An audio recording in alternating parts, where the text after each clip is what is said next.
প্রিয় শিক্ষার্থীবৃন্দ, আসসালামু আলাইকুম। আশা রাখি তোমরা সবাই ভালো আছো। আমি তোমাদের সকলের দোয়ায় আল্লাহর অশেষ মেহেরবানিতে আল্লাহর রহমতে ভালো আছি, সুস্থ আছি।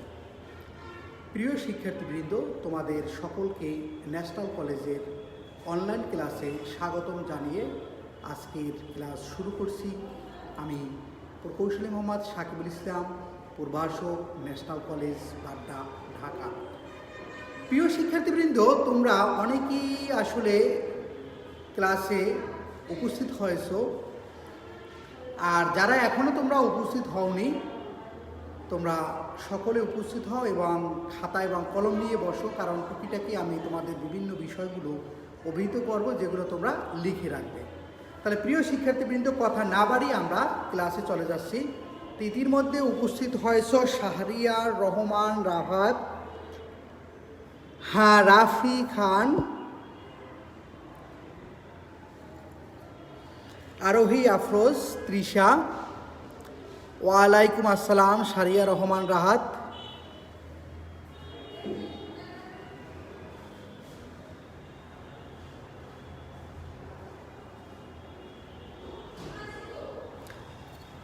প্রিয় শিক্ষার্থীবৃন্দ, ক্লিয়ার দেখা যায় কিনা একটু আমাকে জানিয়ে দিও যে দেখা যাচ্ছে। আচ্ছা, ক্লিয়ার দেখা যাচ্ছে। প্রিয় শিক্ষার্থীবৃন্দ, তাহলে আজকে আমাদের আলোচ্য বিষয় ডেটা ট্রান্সমিশন মেথড। তোমরা জানো আমরা গত ক্লাসে দ্বিতীয় অধ্যায়ের ডেটা কমিউনিকেশন নিয়ে আলোচনা করতেছি, এর ভিতরে ব্যান্ডউইথ নিয়ে আলোচনা করেছিলাম। আজকে আমরা ডেটা ট্রান্সমিশন মেথড নিয়ে আলোচনা করব, অর্থাৎ কি পদ্ধতিতে মূলত ডেটা এক স্থান থেকে অন্য স্থানে স্থানান্তরিত হয়, এই বিষয়গুলো আমরা আজকে জানব। এর আগে আমরা জেনেছিলাম যে কিভাবে, অর্থাৎ একটি যে কোনো ধরনের সংখ্যা এক জায়গা থেকে অন্য জায়গায় যায়। আবিদা সুলতানা ওয়াসিং, ধন্যবাদ। রোল 212। তাহলে প্রিয় শিক্ষার্থীবৃন্দ, আমরা কথা না বাড়িয়ে আমাদের আজকের পাঠ ডেটা ট্রান্সমিশন মেথড এর ধারণা, অর্থাৎ concept of data transmission method. Sound নাই রিসালাত, আবিদা সুলতানা, সাউন্ড নেই। দেখো তো ভালো করে, এখন ক্লিয়ার, সাউন্ড ক্লিয়ার আছে কিনা দেখো।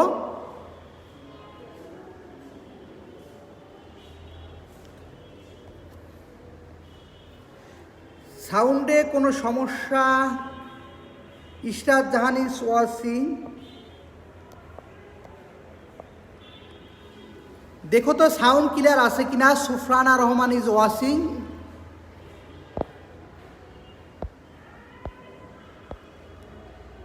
তৌহিদ Khandakar watching.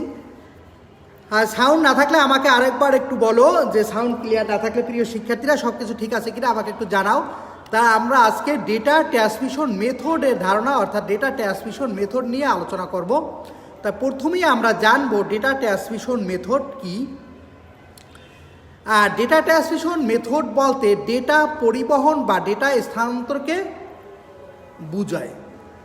Data transmission method বলতে মূলত ডেটা ট্রান্সমিশন মেথড বলতে ডেটা পরিবহন বা ডেটা স্থানান্তর, মানে এক জায়গা থেকে অন্য জায়গায় যে ডেটা স্থানান্তর যায়। মেথড শব্দের অর্থ পদ্ধতি, অর্থাৎ এক স্থান থেকে অন্য স্থানে যে ডেটা যাওয়ার পদ্ধতিটাই হচ্ছে মেথড।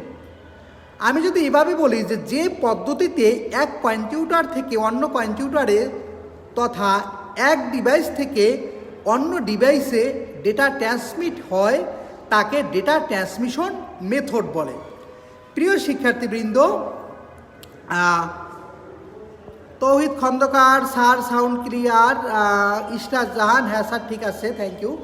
তাহলে দেখো, মূলত যে পদ্ধতিতে এক কম্পিউটার থেকে অন্য কম্পিউটারে তথা এক ডিভাইস থেকে অন্য ডিভাইসে ডেটা ট্রান্সমিট হয়, তাকে ডেটা ট্রান্সমিশন মেথড বলে। মেথড মানে পদ্ধতি। আরও সংক্ষেপে যদি তুমি বলো যে প্রেরক থেকে প্রাপকের নিকট যে পদ্ধতিতে ডেটা স্থানান্তর হয়, তাকে ডেটা ট্রান্সমিশন মেথড বলে। প্রিয় শিক্ষার্থীবৃন্দ, তোমাদের আরও একবার বলি, যে পদ্ধতিতে মানে সেন্ডার থেকে রিসিভারের নিকট ডেটা ট্রান্সমিট হয় তাকে ডেটা ট্রান্সমিশন মেথড বলে। তাহলে মেথড শব্দের অর্থ পদ্ধতি। Karjena Jannat Sinthia roll 201 A to G, thank you. Data transmission হওয়ার জন্য উৎস ও গন্তব্যের মধ্যে একটি সুনির্দিষ্ট পদ্ধতি থাকতে হয়। আমরা মূলত যে পদ্ধতিতে ডেটা ট্রান্সমিট করবো এজন্য উৎস এবং গন্তব্যের মধ্যে একটি সুনির্দিষ্ট নিয়ম থাকে, যে স্টার্ট বিট স্টপ বিট থাকে, যেটা আমরা সামনেই পাবো। তাহলে প্রিয় শিক্ষার্থীবৃন্দ, আশা করি তোমরা বুঝতে পেরেছো ডেটা ট্রান্সমিশন মেথডটা আসলে কি। মূলত ধরো তোমার কম্পিউটার থেকে অথবা তোমার মোবাইল থেকে এক জায়গা থেকে অন্য জায়গায় যেই পদ্ধতিতে মূলত ডেটাটা যাবে সেই পদ্ধতিটাই হচ্ছে data transmission method. MD Nazrul Islam ওয়াসিং, থ্যাংক ইউ। তাহলে প্রিয় শিক্ষার্থীবৃন্দ, যে পদ্ধতিতে এক কম্পিউটার থেকে মূলত অন্য কম্পিউটারে বা এক ডিভাইস থেকে অন্য ডিভাইসে ডেটা ট্রান্সমিট হয় তাকেই মূলত ডেটা ট্রান্সমিশন মেথড বলে। তা ডিভাইস সমূহের মধ্যে অবস্থানগত দূরত্ব এবং ডেটার ক্ষুদ্রতম একক বিটের বিন্যাসের ভিত্তিতে ডেটা ট্রান্সমিশন মেথডকে দুটি বেসিক শ্রেণীতে ভাগ করা যায়। প্রিয় শিক্ষার্থীবৃন্দ, আবার একটু দেখো, অর্থাৎ প্রথমত ডিভাইস সমূহের মধ্যে অবস্থানগত দূরত্ব, অর্থাৎ আমি যে দুটি ডিভাইসের মধ্যে তথ্য আদান প্রদান করব এর মধ্যে দূরত্ব এবং ডেটার ক্ষুদ্রতম একক বিট এর বিন্যাসের ভিত্তিতে ডেটা ট্রান্সমিশন মেথডকে দুটি বেসিক শ্রেণীতে বিভক্ত করা যায়। অর্থাৎ এভাবেও বলা যায় যে প্রথমত বা প্রধানত ডেটা ট্রান্সমিশন মোডকে দুই ভাগে ভাগ করা যায়। একটি হচ্ছে প্যারালাল ট্রান্সমিশন আর একটি হচ্ছে সিরিয়াল ট্রান্সমিশন। শারিয়া রহমান রাজ, জি স্যার, নজরুল ইসলাম ওয়াসিং, থ্যাংক ইউ। তার প্রিয় শিক্ষার্থীবৃন্দ, ডেটা ট্রান্সমিশনকে প্রথমত বা প্রধানত দুই ভাগে ভাগ করা যায়। একটি হচ্ছে প্যারালাল ডেটা ট্রান্সমিশন আর একটি হচ্ছে সিরিয়াল ট্রান্সমিশন। অর্থাৎ এই দুটি প্রধান শ্রেণীতে ভাগ করা যায়। তাহলে প্রথম ট্রান্সমিশন, এখানে লেখাটা অর্থাৎ বানান মিস্টেক রয়েছে, ওপাশে ঠিক আছে, তোমরা একটু ঠিক করে নিও। প্যারালাল ডেটা ট্রান্সমিশন গ্রাহক, অর্থাৎ এখানে কিছু টাইপিং মিস্টেক রয়েছে প্রিয় শিক্ষার্থীবৃন্দ, টাইপিং মিস্টেকটা তোমরা একটু ঠিক করে নিও। আবারও বলছি, প্যারালাল ট্রান্সমিশন গ্রহ, অর্থাৎ এখানে হবে গ্রাহক ও প্রেরকের মধ্যে দূরত্ব খুব কম, এমন ক্ষেত্রে প্যারালাল ট্রান্সমিশন ব্যবহৃত হয়। অর্থাৎ একটু গ্রাহক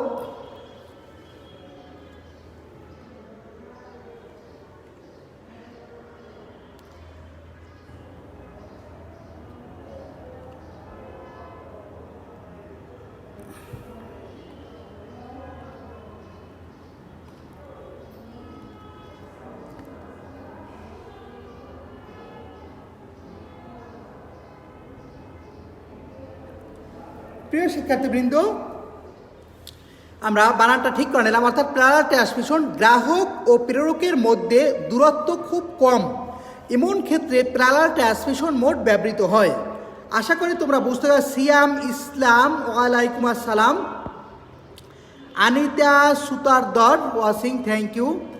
তাহলে প্যারালাল ট্রান্সমিশনটা কোথায় ব্যবহৃত হয়? মূলত গ্রাহক ও প্রেরকের মধ্যে দূরত্ব খুব কম, এমন ক্ষেত্রে প্যারালাল ট্রান্সমিশন মোড ব্যবহৃত হয়। যে ডেটা ট্রান্সমিশনের পদ্ধতিতে কাছাকাছি অবস্থিত ডিভাইসগুলোর মধ্যে একটি ক্যারেক্টারের সবগুলো বিট একসাথে সমান্তরালভাবে বা প্যারালালভাবে বা একই ক্লক পালসে স্থানান্তরিত হয় তাকে প্যারালাল ট্রান্সমিশন বলে। প্রিয় শিক্ষার্থীবৃন্দ, তোমাদেরকে আমি আরও একটু বুঝিয়ে বলি। অর্থাৎ যখন মূলত একসাথে অনেকগুলো ডেটা ট্রান্সমিট হয় একটি ক্লক পালসের মাধ্যমে, বা একসাথে অনেকগুলো ডেটা বা প্যারালালভাবে বা সমান্তরালভাবে ডেটা ট্রান্সমিট হয়, তখন তাকে প্যারালাল ডেটা ট্রান্সমিশন বলে। আবার একটু বোঝার চেষ্টা করো যে ডেটা ট্রান্সমিশন পদ্ধতিতে কাছাকাছি অবস্থিত ডিভাইসগুলোর মধ্যে একটি ক্যারেক্টারের সবগুলো বিট একসাথে সমান্তরালভাবে বা প্যারালালভাবে একই ক্লক পালসে স্থানান্তরিত হয় তাকে প্যারালাল ট্রান্সমিশন বলে। প্রিয় শিক্ষার্থীবৃন্দ, যদি তোমাদের কঠিন মনে হয় তাহলে তোমরা সহজেভাবে লিখতে পারো যে যখন সমান্তরালভাবে ডেটা ট্রান্সমিট হয়, মূলত যখন সমান্তরালভাবে ডেটা এক স্থান থেকে অন্য স্থানে ট্রান্সমিট হয় তখন তাকে প্যারালাল ডেটা ট্রান্সমিশন বলে। প্রিয় শিক্ষার্থীবৃন্দ, তোমাদের নিকট খসরু নোমান ওয়াসিং, থ্যাংক ইউ। তার প্রিয় শিক্ষার্থীবৃন্দ, তোমাদের নিকট আমার প্রশ্ন হচ্ছে যে ডেটা ট্রান্সমিশন মেথডকে প্রথমত বা প্রধানত কয় ভাগে ভাগ করা যায়? আমাকে একটু জানিয়ে দাও যে ডেটা ট্রান্সমিশন মেথডকে প্রথমত বা প্রধানত কয় ভাগে ভাগ করা যায়? ডেটা ট্রান্সমিশন মেথডকে প্রধানত বা প্রথমত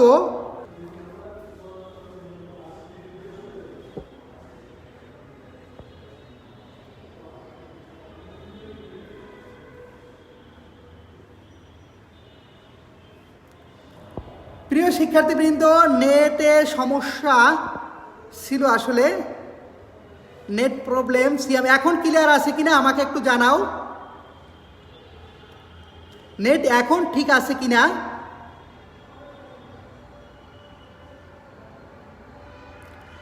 শাহরিয়ার রহমান, নেট প্রবলেম, এখন নেট ঠিক আছে কিনা? হ্যাঁ, আবিদা সুলতানা, তোমাদের নিকট প্রশ্ন ছিল যে ডেটা ট্রান্সমিশন মেথডকে প্রধানত কয় ভাগে ভাগ করা যায়? আবিদা সুলতানা, শাহরিয়ার রহমান রাহাত, দুই প্রকার, থ্যাংক ইউ। এখন নেট ক্লিয়ার আছে কিনা, এখন ক্লাস দেখা যায় কিনা আমাকে একটু কমেন্ট করে জানাও।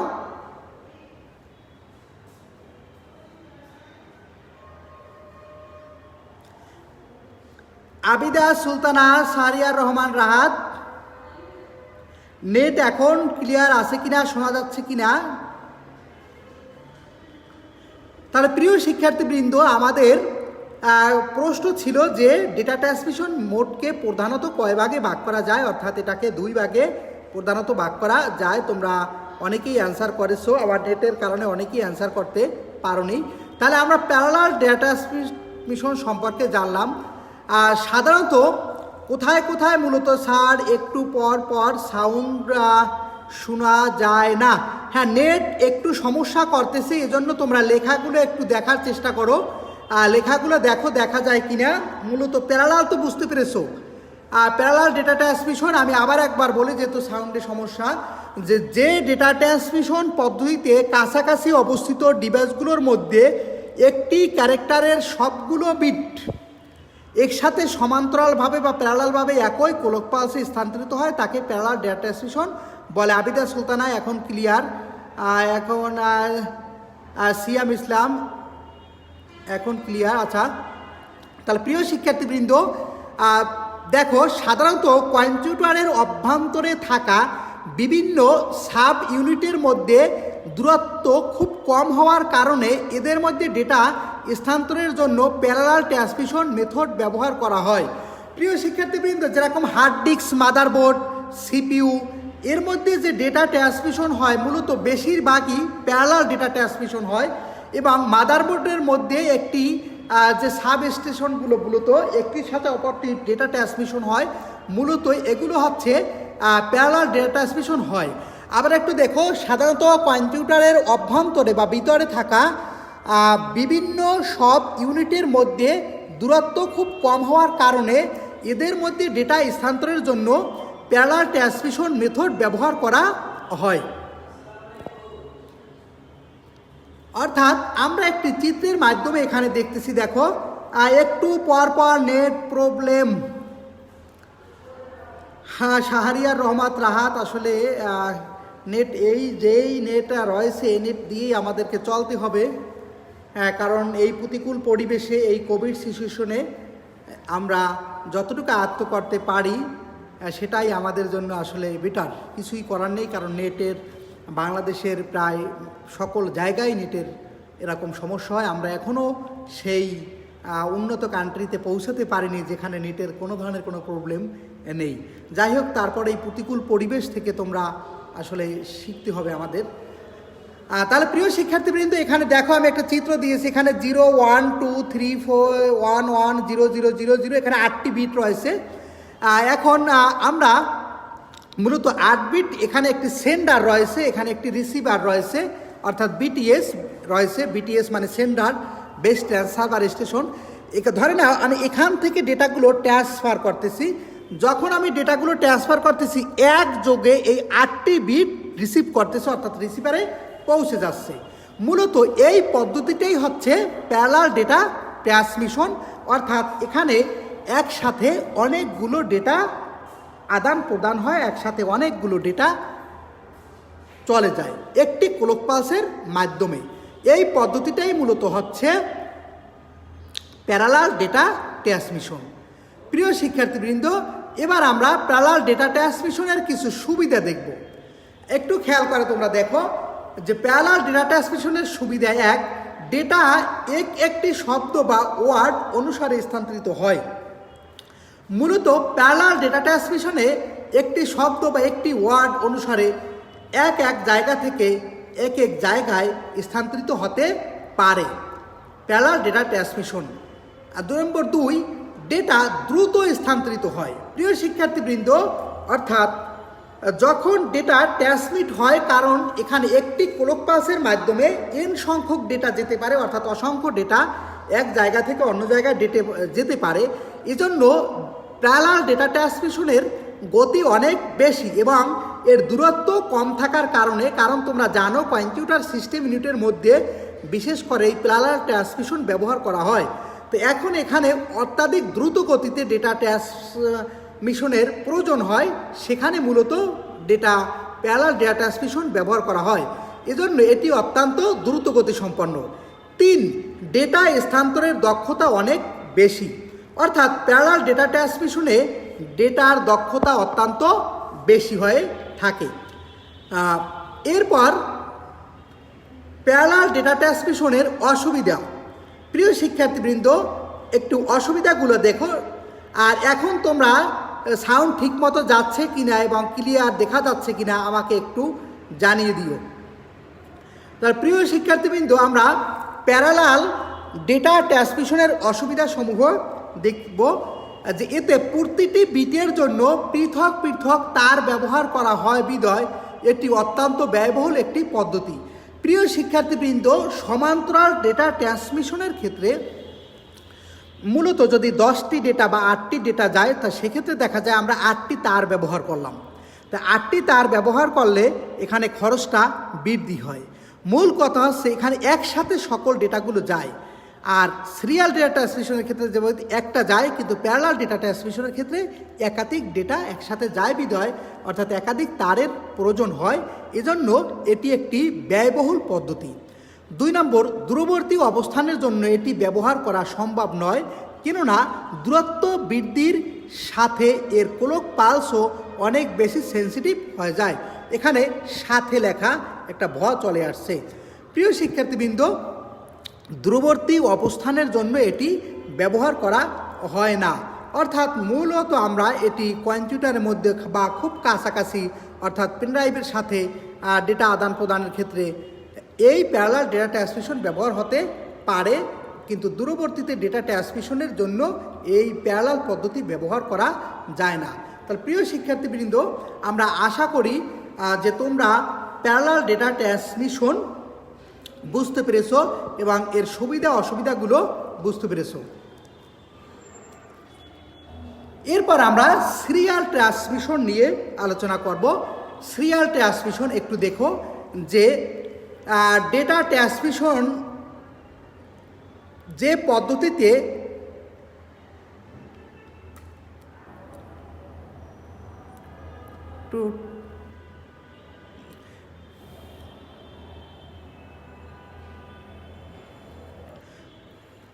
প্রিয় শিক্ষার্থীবৃন্দ, সিরিয়াল ট্রান্সমিশন ডেটা ট্রান্সমিশনের যে পদ্ধতিতে ডেটার ক্যারেক্টার বিটগুলো একত্রে স্থানান্তরিত না হয়ে সিরিয়াল বা ধারাবাহিকভাবে স্থানান্তরিত হয় তাকে সিরিয়াল ট্রান্সমিশন বলে।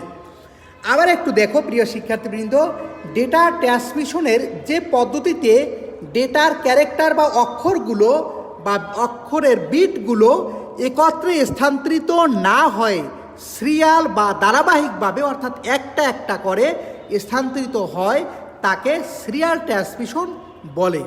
সিরিয়াল ট্রান্সমিশন ব্যবহার করা হয় দূরবর্তী অবস্থানে থাকা ডিভাইসগুলোর জন্য, অর্থাৎ দূর দূরান্তের আমরা যে ডেটা সিগন্যাল পাঠাই সেখানে মূলত এই সিরিয়াল ডেটা ট্রান্সমিশন ব্যবহার করা হয়। এক্ষেত্রে ক্যারেক্টারগুলো তার মাধ্যমে একটি করে বিট হিসেবে স্থানান্তরিত হয়। সুতরাং 8 বিট ডেটা স্থানান্তরের জন্য 8টি ক্লক পালসের প্রয়োজন হয়। প্রিয় শিক্ষার্থীবৃন্দ, অর্থাৎ সিরিয়াল ডেটা ট্রান্সমিশনের ক্ষেত্রে যদি আমরা ডেটা ট্রান্সমিশন করি, এখানে দেখা যায় যে একটি শব্দ থাকলে একটি শব্দ একসাথে ডেটা যেতে পারে না। মূলত একটি ক্যারেক্টারের জন্য যতগুলো বিট দরকার সেই বিটেরও আবার একটি একটি করে, অর্থাৎ সিনক্রোনাইজেশন পদ্ধতিতে ডেটা ট্রান্সমিট হয়। মূলত দূর দূরান্তে ডেটা পাঠানোর জন্য আমরা এই পদ্ধতি ব্যবহার করে থাকি। এখানে দেখো, আমি একটি চিত্রের মাধ্যমে আগেও তোমাদেরকে দেখিয়েছিলাম। এখানে দেখো আমি কিভাবে দেখিয়েছি, অর্থাৎ প্যারালাল পদ্ধতিতে সরাসরি 0 থেকে 0, 1 থেকে 1, এই 1 থেকে 1, 0 থেকে 0 এভাবে ডেটা রিসিভ করেছিল রিসিভার, এবং সেন্ডার এভাবে পাঠিয়েছিল। অর্থাৎ এই 8টি বিটকে সে একযোগে পাঠিয়েছিল। কিন্তু সিরিয়াল ডেটা ট্রান্সমিশন পদ্ধতিতে দেখা যায় প্রথমে এই 0 পাঠিয়েছে, 0 গিয়েছে, তারপরে এই 1 পাঠিয়েছে, 1 গিয়েছে, তারপরে এই 1 পাঠিয়েছে, 1 গিয়েছে, তারপরে এই 0 পাঠিয়েছে। অর্থাৎ এভাবে মূলত সিরিয়াল বাই সিরিয়াল ডেটাগুলো ট্রান্সমিট হয়। অর্থাৎ 8টি বিট ট্রান্সমিট হওয়ার জন্য 8 বার ক্লক পালসের প্রয়োজন হবে। তাহলে প্রিয় শিক্ষার্থীবৃন্দ, তোমরা অনুভব করতে পারতেছো যে প্যারালাল পদ্ধতিতে শুধু একটি ক্লক পালস দিলেই সকল ডেটা সমূহ এখানে চলে যেত, কিন্তু এসিনক্রোনাস অর্থাৎ যেটা সিরিয়াল পদ্ধতিতে মূলত একটি একটি করে ডেটা ট্রান্সমিট হচ্ছে। তাহলে প্যারালাল ডেটা ট্রান্সমিশন এবং সিরিয়াল ডেটা ট্রান্সমিশনের পার্থক্যটা তোমরা একটু দেখার চেষ্টা করো। পার্থক্যের বিষয় প্যারালাল ট্রান্সমিশন, এটা হচ্ছে সিরিয়াল ট্রান্সমিশন। দেখো, প্রতি ক্লক পালসে ট্রান্সমিটকৃত বিট সংখ্যা n সংখ্যক, অর্থাৎ একটি ক্লক পালসে এখানে n সংখ্যক বিট ট্রান্সমিট হয়। আর সিরিয়াল ডেটা ট্রান্সমিশন ক্ষেত্রে একটি ক্লক পালসে একটি করে বিট ট্রান্সমিট হয়। প্রিয় শিক্ষার্থীবৃন্দ, আমি আশা করি তোমরা বুঝতে পেরেছো। অর্থাৎ প্যারালাল ট্রান্সমিশন পদ্ধতিতে মূলত n সংখ্যক বিট একটি ক্লক পালসে ট্রান্সমিট হয়, আর সিরিয়াল ডেটা ট্রান্সমিশনে একটি করে বিট ট্রান্সমিট হয়। বিট ট্রান্সমিশনের জন্য প্রয়োজনীয় লাইন সংখ্যা n সংখ্যক হয়ে থাকে। অর্থাৎ আমি যখন সমান্তরালভাবে বা প্যারালালভাবে ডেটা ট্রান্সমিট করব, তখন n সংখ্যক লাইন দিয়ে ডেটা ট্রান্সমিট হয়। আর যখন আমি সিরিয়ালভাবে ডেটা ট্রান্সমিশন করব, তখন এক লাইনে ডেটা ট্রান্সমিশন হয়, অর্থাৎ একটি করে ডেটা মূলত ডেটা ট্রান্সমিট হয়। ডেটা ট্রান্সমিশনের গতি দ্রুত গতিসম্পন্ন আর অপেক্ষাকৃত ধীর গতিসম্পন্ন। ডেটা ট্রান্সমিশন গতি দ্রুত গতিসম্পন্ন, অপেক্ষাকৃত ধীর গতিসম্পন্ন। অর্থাৎ প্যারালালে আমরা জানি যেহেতু একসাথে অনেকগুলো ডেটা যায়, তো সেজন্য এখানে গতিটা একটু বেশি, আর যেখানে একটি করে ডেটা যায় সেখানে গতিটি একটু কম। খরচের ক্ষেত্রে বলি, যখন n সংখ্যক মাধ্যমের প্রয়োজন হয় বিধায় খরচ বেশি হয়। অর্থাৎ এখানে তার সংখ্যা থাকে n সংখ্যক প্যারালালের ক্ষেত্রে, যেহেতু n সংখ্যক তার, অর্থাৎ অনেক তার প্রয়োজন হয়, অতএব খরচটা বৃদ্ধি হয়। আর এটি যেহেতু একটি তারের মাধ্যমে যায়, এজন্য মূলত খরচটা তুলনামূলক কম হয়। ব্যবহার স্বল্প দূরত্বে থাকা ডিভাইসের মধ্যে ডেটা ট্রান্সমিশন ব্যবহার হয়, যেমন কম্পিউটার থেকে প্রিন্টারে, অর্থাৎ খুব কাছাকাছি দূরত্বের মধ্যে ট্রান্সমিট হয়। দূরবর্তী অবস্থানে থাকা ডিভাইস দ্বয়ের মধ্যে ডেটা ট্রান্সমিশন হয়, যেমন নেটওয়ার্ক সংযুক্ত এক কম্পিউটার হতে অন্য কম্পিউটারে। আবার একটু বলি ব্যবহার, অর্থাৎ স্বল্প দূরত্বে থাকা ডিভাইসের মধ্যে ডেটা ট্রান্সমিশন ব্যবহার হয়, যেমন কম্পিউটার থেকে প্রিন্টারে। আর দূরবর্তী অবস্থানে থাকা ডিভাইসের মধ্যে ডেটা ট্রান্সমিশনে ব্যবহৃত হয়, যেমন নেটওয়ার্ক সংযুক্ত এক কম্পিউটার থেকে পৃথিবীর এক প্রান্ত থেকে অন্য প্রান্তে। তাহলে প্রিয় শিক্ষার্থীবৃন্দ, আমরা আশা করি তোমরা ডেটা ট্রান্সমিশন মেথড সম্পর্কে ধারণা লাভ করেছো, এবং ডেটা ট্রান্সমিশন মেথডের প্রধানত দুটি প্রকার, যেটা সিরিয়াল এবং প্যারালাল পদ্ধতি সম্পর্কে ধারণা লাভ করেছো। নেক্সট ক্লাসে আমি তোমাদেরকে সিনক্রোনাইজেশনের উপর ভিত্তি করে ডেটা ট্রান্সমিশন মোড 3 প্রকার, অর্থাৎ এগুলো নিয়ে আলোচনা করব। তাহলে আজকে এ পর্যন্তই, সবাই ভালো থাকো, আল্লাহ হাফেজ, সালামু আলাইকুম।